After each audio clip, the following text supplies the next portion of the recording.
Hello नमस्कार दोस्तों, free digital study में आपका स्वागत है। आप पढ़ रहे हैं कक्षा 12वीं NCERT गणित, जिसमें आप अध्याय 1 संबंध एवं फलन की प्रश्नावली 1.4 के अंतर्गत उदाहरण 29 से पढ़ेंगे।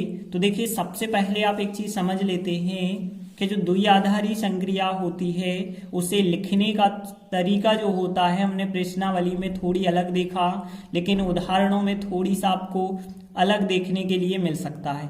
देखिए, ज्यादातर यदि हम बात करें प्रश्नावली की, तो प्रश्नावली में कुछ हमने इस प्रकार से देखा कि यहाँ आर में ए स्टार बी, मतलब वास्तविक संख्याओं में जो है ए स्टार बी का मतलब होता है ए प्लस बी, ए माइनस बी, कुछ भी हो सकता है। तो इस प्रकार से हमने संक्रिया जो है देखी थी जब प्रश्नावली हमने स्टार्ट की थी तब। लेकिन यहाँ पे यही बात जो है थोड़ी सा अलग रूप में बताई गई है। देखिए, आर में ए स्टार बी बराबर होता है ए बी। इसका मतलब क्या है कि जो पहला अवयव ए है, पहला अवयव ए वह आर के अंतर्गत है, दूसरा अवयव बी जो है वह भी आर के अंतर्गत है, और इनका जो आंसर आया है वह भी आर के अंतर्गत है। इसका मतलब ये था।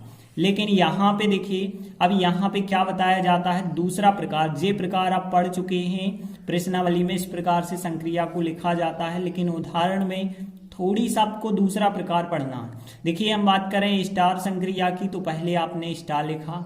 तो स्टार संक्रिया इस प्रकार से है कि पहला मान जो है वह भी आर से है और दूसरा मान भी आर से है। तो इसे कहा जाता है आर क्रॉस आर।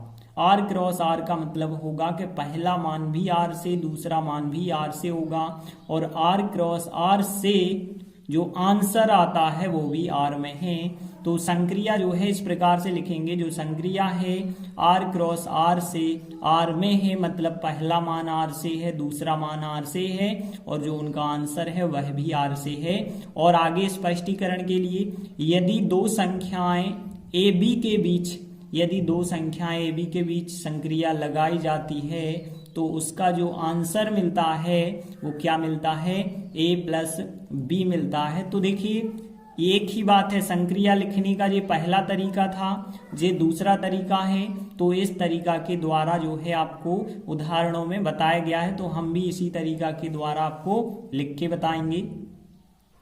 अब देखते हैं उदाहरण जो 29 है उसे क्वेश्चन को सॉल्व करते हैं। तो देखिए, कहा गया है सिद्ध कीजिए कि वास्तविक संख्याओं के समुच्चय आर में योग, अंतर और गुणा द्विआधारी संक्रियाएं हैं। पहले आप इतना सिद्ध करें। तो देखिए, आपको पता है कि जो वास्तविक संख्याओं का समुच्चय होता है इसमें बहुत सारी धनात्मक संख्याएं होती हैं, 1 2 3 4 5, बहुत सारी धनात्मक भी हो सकती हैं, ऋणात्मक संख्याएं भी हो सकती हैं, और करनी के अंदर की संख्याएं भी हो सकती हैं, करनी 2, करनी 3, डेड डैश, और दशमलव के अंदर की संख्या भी हो सकती हैं, जैसे हमने कहा 0.2, 1.5, 1.6। तो इस प्रकार की, और साथ ही साथ जीरो भी शामिल होता है इस वास्तविक संख्याओं के अंदर, इतने सब अवयव शामिल होते हैं। कहा गया है कि यदि आप योग संक्रिया लगाते हैं, योग संक्रिया आप जानते हैं, जैसे योग संक्रिया कहलाती है ए स्टार बी का मान यदि ए प्लस बी हो जाए तो यह कहलाती है योग संक्रिया। तो यहाँ पे जो योग संक्रिया है यह एक द्विआधारी संक्रिया है, ऐसा आपको सिद्ध करना है।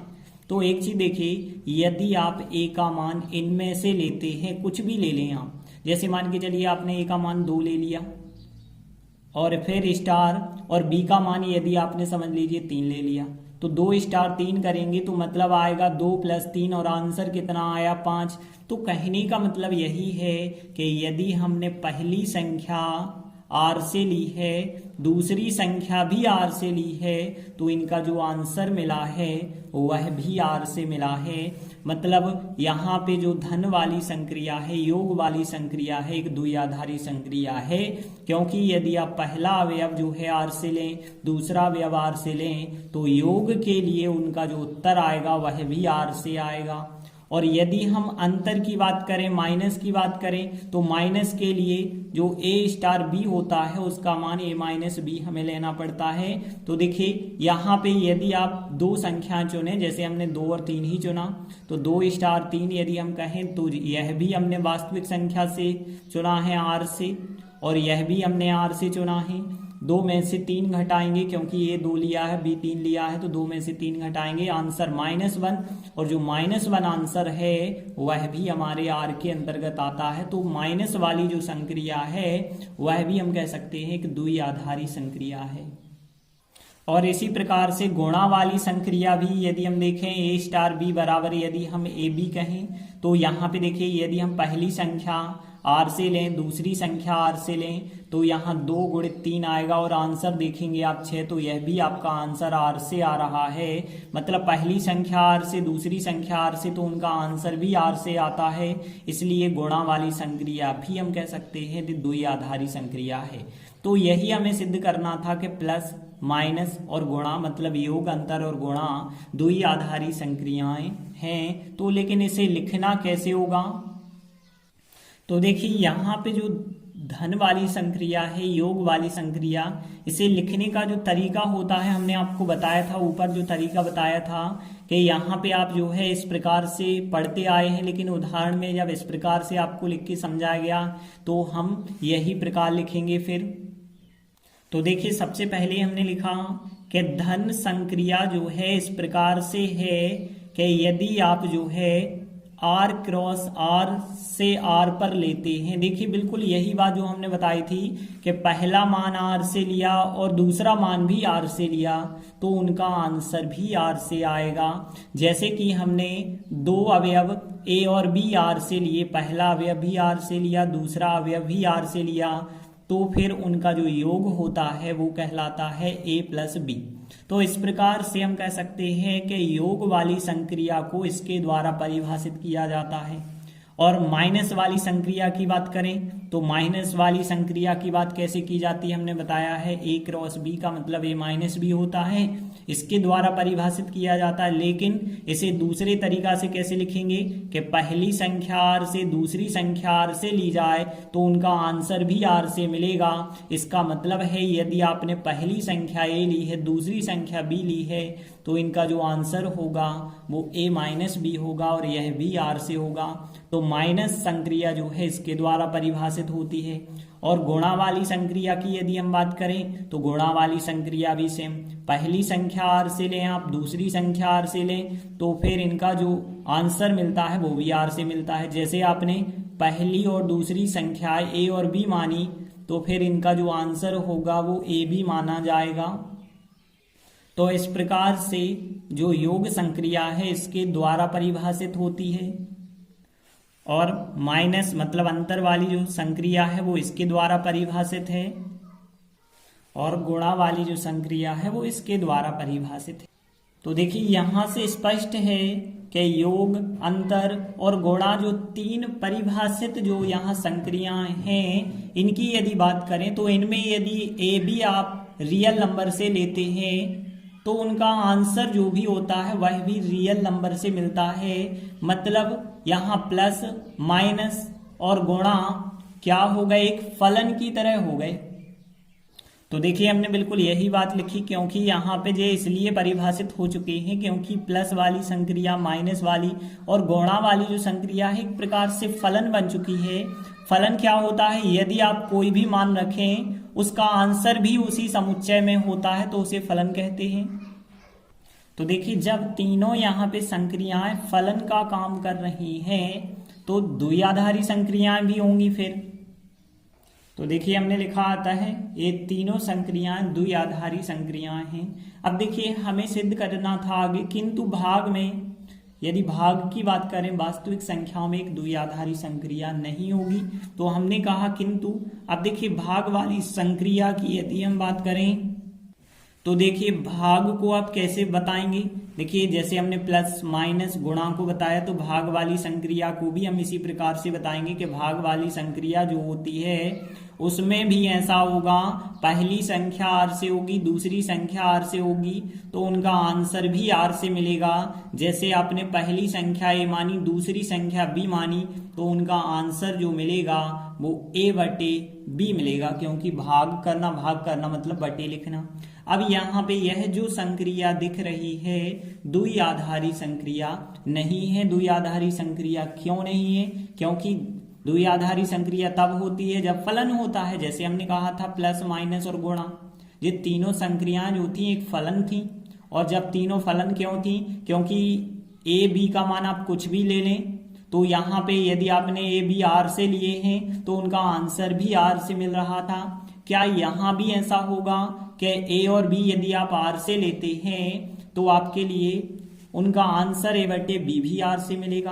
तो हमने यहाँ पे देखा कि यदि हम ए का मान कुछ भी ले लेते हैं, ध्यान देना, ए का मान जैसे हमने कहा 5 लेते हैं और बी का मान हम 0 लेते हैं, क्योंकि 0 वास्तविक संख्या है, 5 भी वास्तविक संख्या है।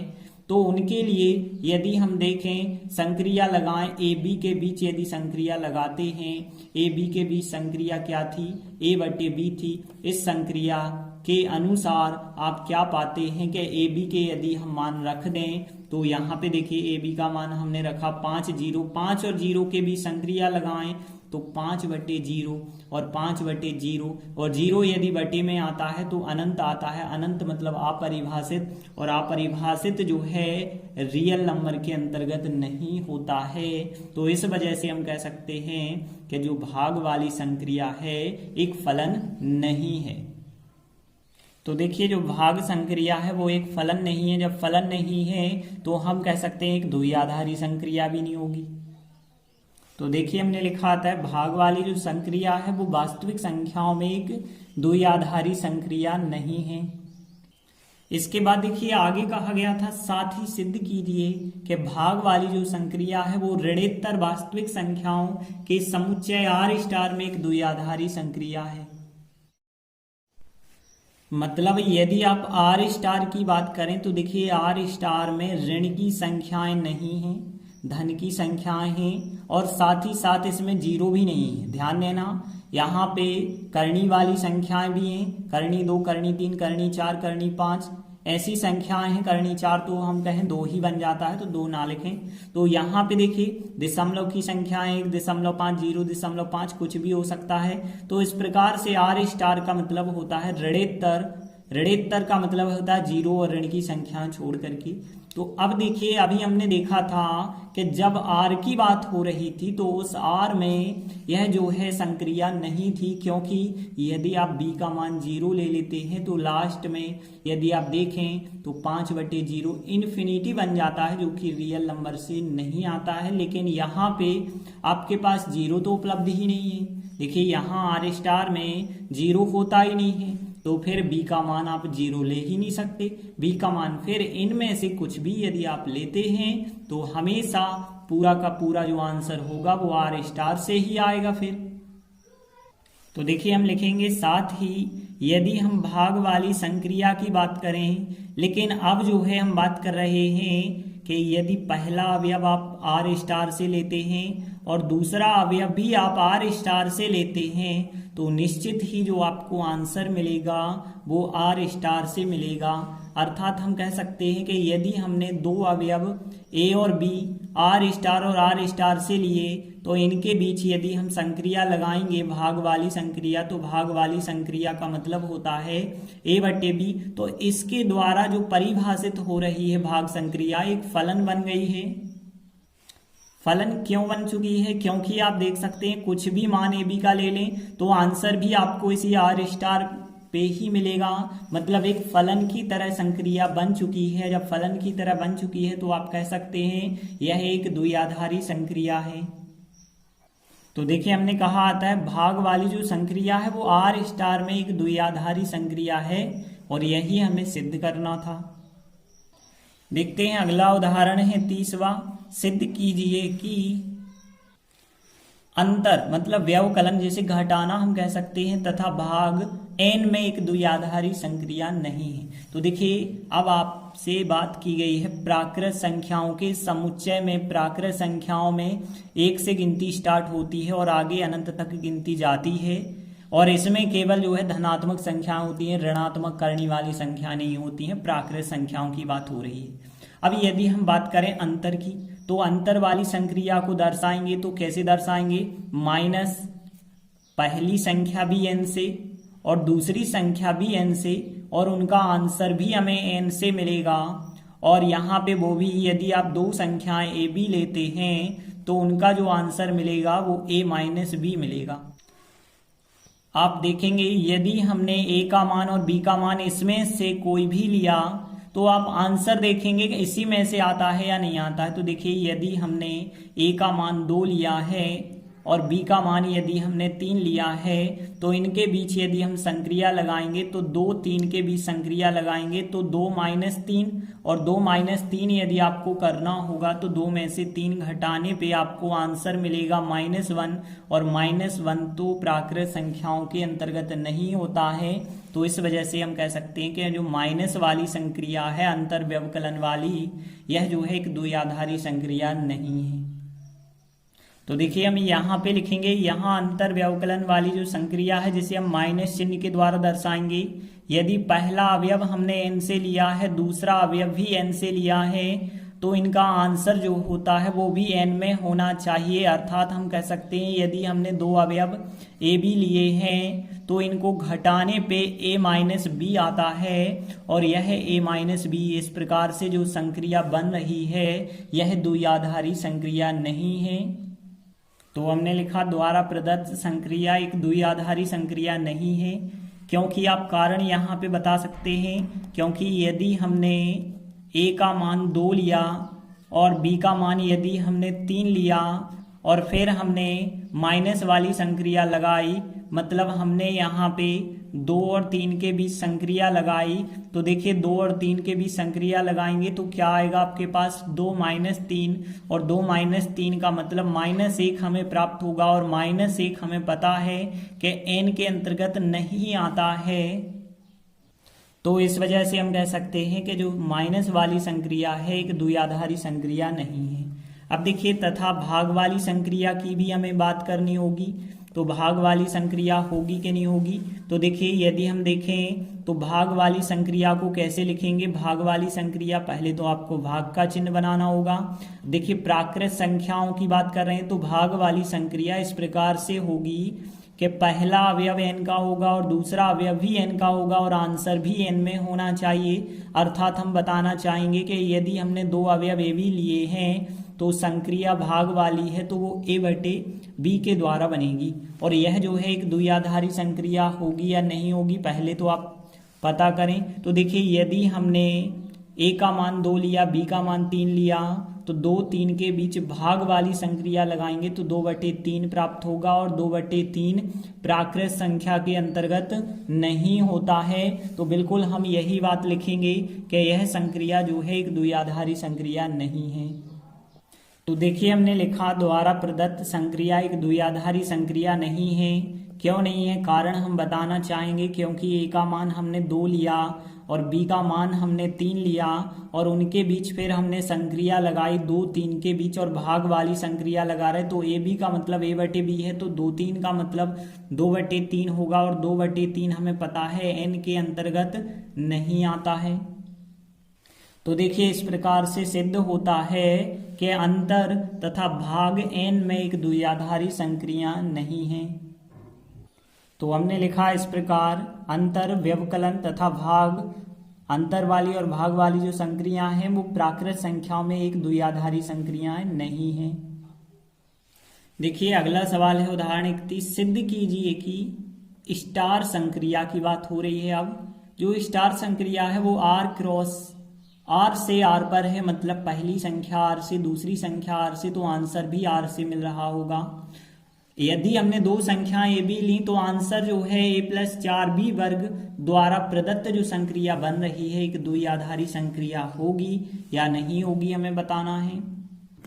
तो देखिए यदि हम बात करें रियल नंबर की तो रियल नंबर में हमें पता है वास्तविक संख्याओं में 0 होता है, 1 2 3 4 5, बहुत सारी संख्या होती हैं, ऋण की संख्याएं भी होती हैं और जो है करनी के अंदर की संख्याएं भी होती हैं, लेकिन करनी के अंदर हमेशा धनात्मक होती हैं और दशमलव की संख्याएं भी होती हैं, 1.2 1.5 0 कुछ भी हम कह सकते हैं। तो इस प्रकार से बहुत सारी संख्याएं होती हैं, लेकिन इसमें जो है करनी के अंदर ऋण की नहीं होती है और इन्फिनिटी नहीं होती है। तो देखिए अब आप देखें कि यहाँ पे जो संक्रिया है यदि आप a और b रियल नंबर से चुनते हैं, देखिए ए भी हमने कोई संख्या ली है, जैसे मान के चलिए ए का मान हमने 2 ले लिया और बी का मान हमने 3 ले लिया।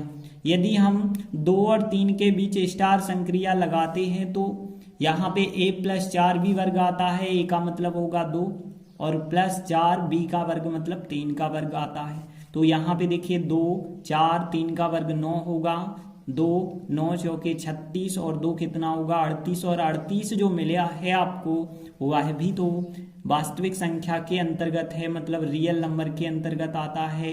तो यहाँ कहने का मतलब यह है कि यदि आप ए कुछ भी लें और बी कुछ भी लें तो जो उनका आंसर बनेगा वो आंसर रियल नंबर के अंतर्गत ही बनेगा, इसलिए यह एक द्विआधारी संक्रिया होगी।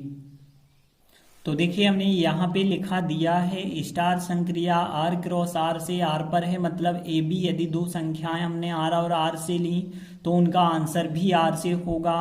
तो यहाँ पे देखिए यहाँ प्रत्येक यदि हम देखें यहाँ पे यदि हम ए बी का मान कुछ भी लेते हैं, जैसे हम एग्जाम्पल पे देख चुके हैं, तो ए बी का मान आपने जो भी लिया है तो जो उसका आंसर आया है a + 4b वर्ग के रूप में वो आंसर भी रियल नंबर से आया है। तो आप क्या बताएंगे कि यहाँ पर प्रत्येक युग्म ए बी, ध्यान देना यदि आप प्रत्येक युग्म ए बी रियल नंबर से लेते हैं, रियल नंबर से लेते हैं का अर्थ है R क्रॉस R से लेते हैं, क्योंकि पहला अवयव यदि आपने R से लिया है, दूसरा अवयव R से लिया है, तो कह सकते हैं, तो हम क्या कहेंगे कि यहाँ पर जो प्रत्येक युग्म ए बी का है यदि वो R क्रॉस R से लिया जाए तो निश्चित ही, ठीक है ना, तो हम कह सकते हैं तो निश्चित ही जो उनका आंसर मिलेगा a + 4b वर्ग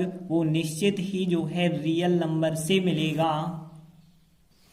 जैसे आप यहाँ पे एग्जाम्पल दे के भी बता सकते हैं, जैसे a बराबर हमने 2 लिया और b बराबर हमने 3 लिया है, तो फिर देखिए इनके बीच यदि हमने संक्रिया लगाई 2 3, तो देखिए 2 3 के बीच संक्रिया कैसे यहाँ पे आपको लगानी है, a + 4b वर्ग करके, तो यहाँ a लिखा + 4b वर्ग करेंगे, तो इस प्रकार से संक्रिया लगाएंगे तो देखिए यहाँ पे हमें क्या मिलेगा 2 मिला, और यहाँ 4 3 का वर्ग यहाँ पे 9 मिलेगा, और आगे यदि आप सॉल्व करेंगे तो 9 चौके 36, तो यहाँ 2 + 36 टोटल आंसर यहाँ पे आया 38, और 38 जो है रियल नंबर के अंतर्गत हमें मिला है। अतः हम कह सकते हैं कि जो यहाँ स्टार संक्रिया दी गई है वह एक द्विआधारी संक्रिया है। तो हमने लिखा आता है स्टार संक्रिया एक द्विआधारी संक्रिया है, और यही हमें सिद्ध करना था। तो इस प्रकार से हमने 3 महत्वपूर्ण उदाहरण कंप्लीट किए। आगे के वीडियो में हम आगे के उदाहरण करेंगे। धन्यवाद।